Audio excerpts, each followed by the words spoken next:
if he's not available for tomorrow? I mean, whom have you got in mind? He won't be available again for tomorrow. He hasn't bowled yet in his recovery over the last couple of days. So having 4 days between this game and the next game, I think that'll be the ideal time to really test him out and assess him. But I think over the next 5-6 days, there'll be a call made on that, just based on what he can and can't do. We've seen him batting and running, and no problem. Just he hasn't tried to bowl yet. Just waiting for the injury to settle down a bit more. We're not naming our team just yet. Is it a concern that you guys don't quite know or maybe you do know your best 11 yet? Yeah, it's tough when guys, especially all-rounders who balance out your side really well, give you that extra fast bowling option as well as a top six batter. So it's a little bit difficult trying to decide whether you go the extra batter or the extra bowler depending on conditions. So I think it does make it a little bit tougher, a bit more of a challenge, no doubt. But we also did plan for that if it did happen throughout the tournament. Before you sit down and you start planning out what happens if X, Y, Z happens. So it wasn't a total surprise. Obviously, it's not ideal, but it was not a surprise to us because we'd already thought about things like that. But just game to game, it just totally changes depending on the conditions. Aaron, Sri Lanka have not played any cricket for the last 10-11 days. And do you think it's an advantage for you guys that you've been playing consistently, and Sri Lanka have not been able to play the seam as well in the first two games, which the Aussies have a good fast bowling attack? Yeah, it's not ideal, is it, when rain plays a big part in a tournament like this? I think Sri Lanka have been unlucky with the couple of games that they've had washed out. So you look down their side and there's a lot of experience there. There's a lot of world-class players. So you can never take any team in this competition lightly. But I think the fact that we've been playing consistently, basically every 3 days for the last 2 weeks last week and a half has been really positive. That we're in cricket mode at the moment. We just play, travel, which gives you a good opportunity just to keep the flow going, and we get an extra day between this and the next game, and then it slows down a little bit towards the back end of the tournament. So while some of our boys no doubt would be after a bit of a rest and a recharge of the batteries, because it can wear you down travelling a lot, travel, train, play all the time. So I think that it's good though that when you're in that phase of the tournament and you're just playing all the time. So Sri Lanka, they're going to be a very tough opposition, no doubt. Aaron, we saw Mitch Marsh around the squad today. Yep. I mean, if Marcus can't get up for the next game, are you confident that he could potentially come in straight away for the Bangladesh game?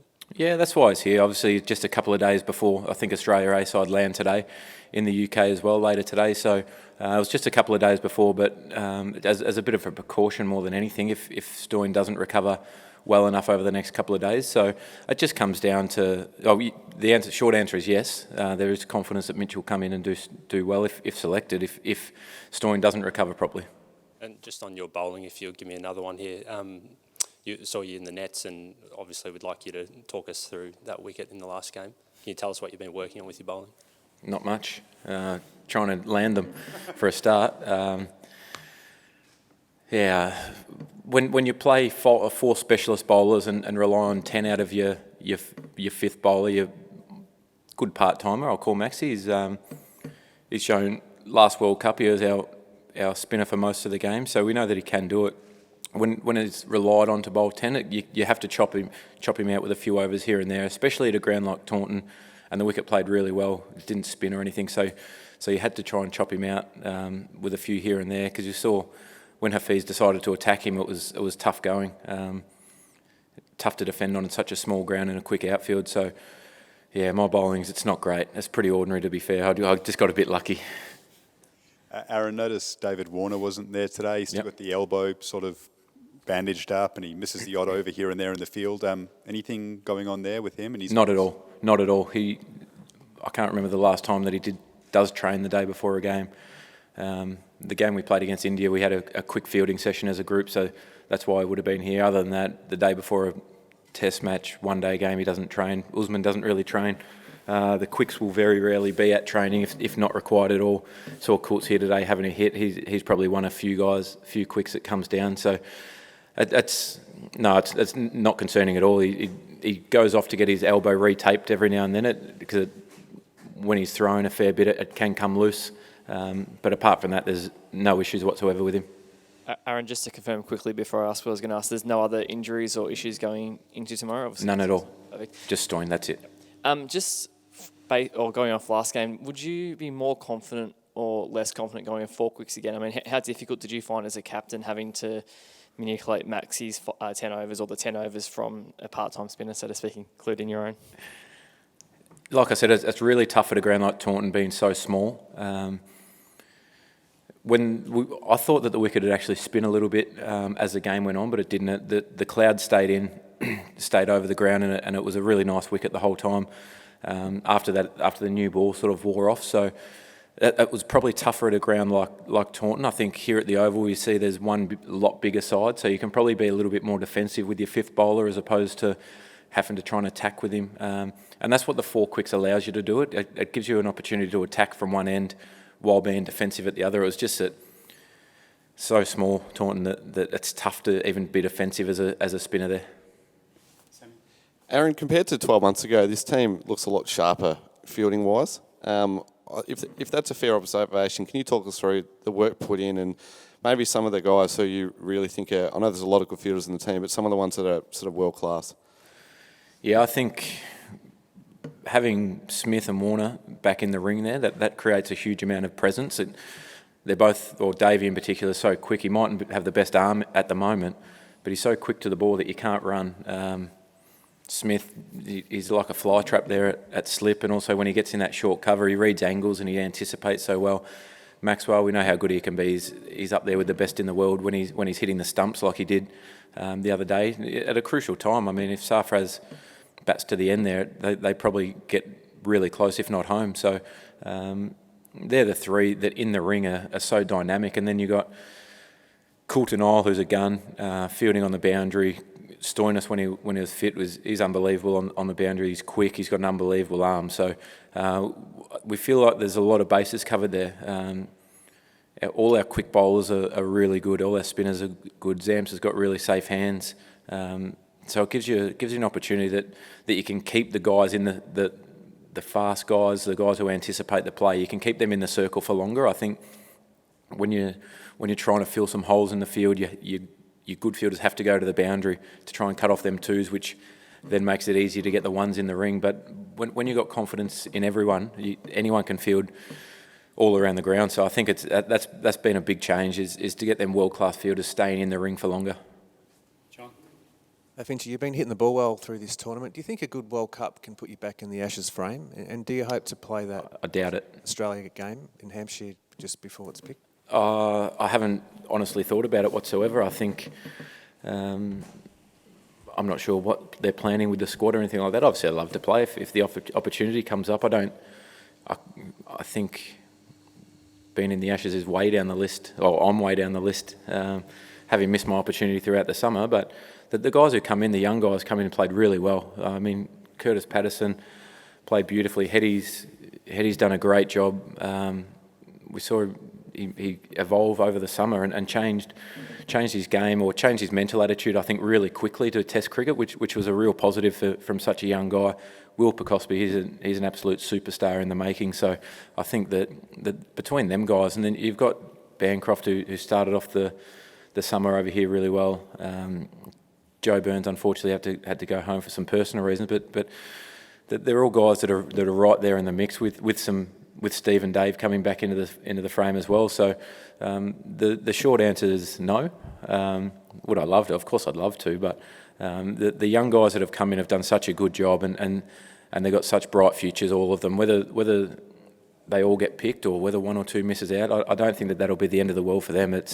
Yes, there'll be some short-term disappointment, but they're going to have long careers, all of them, I can tell you. There's some seriously good players in Australia, especially them young guys who have had a little taste. Obviously, Will missed out on selection in them 2 tests against Sri Lanka, but they're all seriously good players. So I think them guys will be really well placed to take the spot in the Ashes and make it their own for a long time.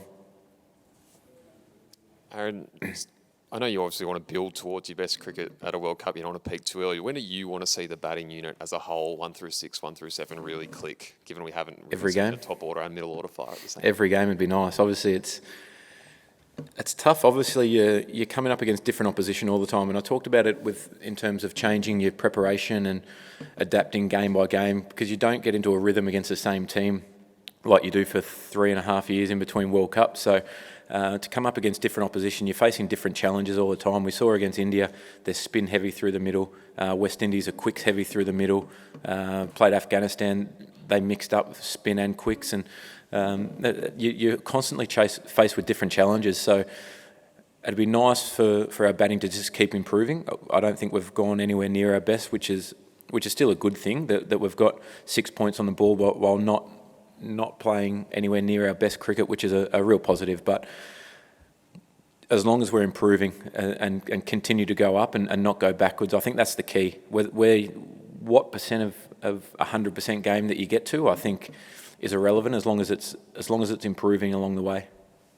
And how much of a concern was it that you guys, the middle order, left 50 runs out there at Taunton? And what's the ideal role you see for Glenn Maxwell? Is it the high impact innings over just last 15 overs of an innings, or is it like a longer proper middle order batsman type? Yeah, it was a little bit disappointing to leave a few out there, because we saw on a ground that's so hard to defend like Taunton, once a team gets a run on it, it can be hard to stop regardless of who's playing.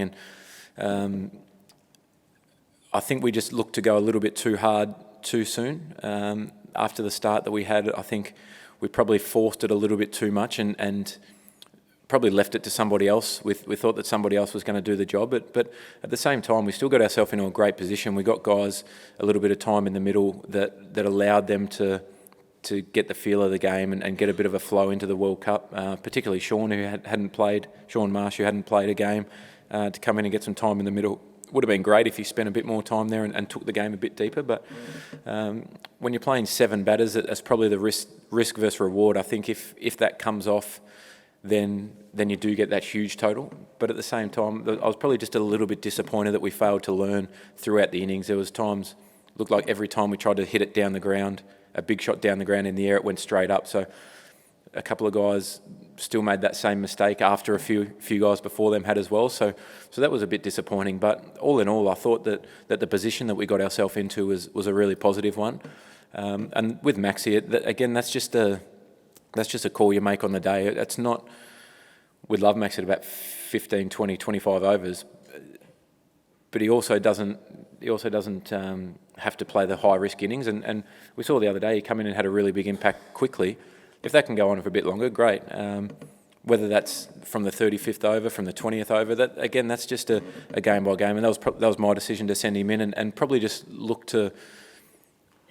Probably didn't make the right call on how tough the wicket was to walk in and really up the ante. So that was my bad mistake. Especially after being out there for 20 overs, it was probably a wicket that we could have built for a little bit longer and tried to have maximum impact right at the end rather than maximum impact for 25 overs. Last question from Zach Haddon here. Yeah, Zach. Are you going to win a coin toss? I don't know. I'd like to. I don't think I won one in the warm-up games either. I had a good run at the start of the Pakistan series and then lost a couple towards the end. So it's been a while since I've won a toss. Good question. Thanks, everyone. Thanks, guys. See you tomorrow.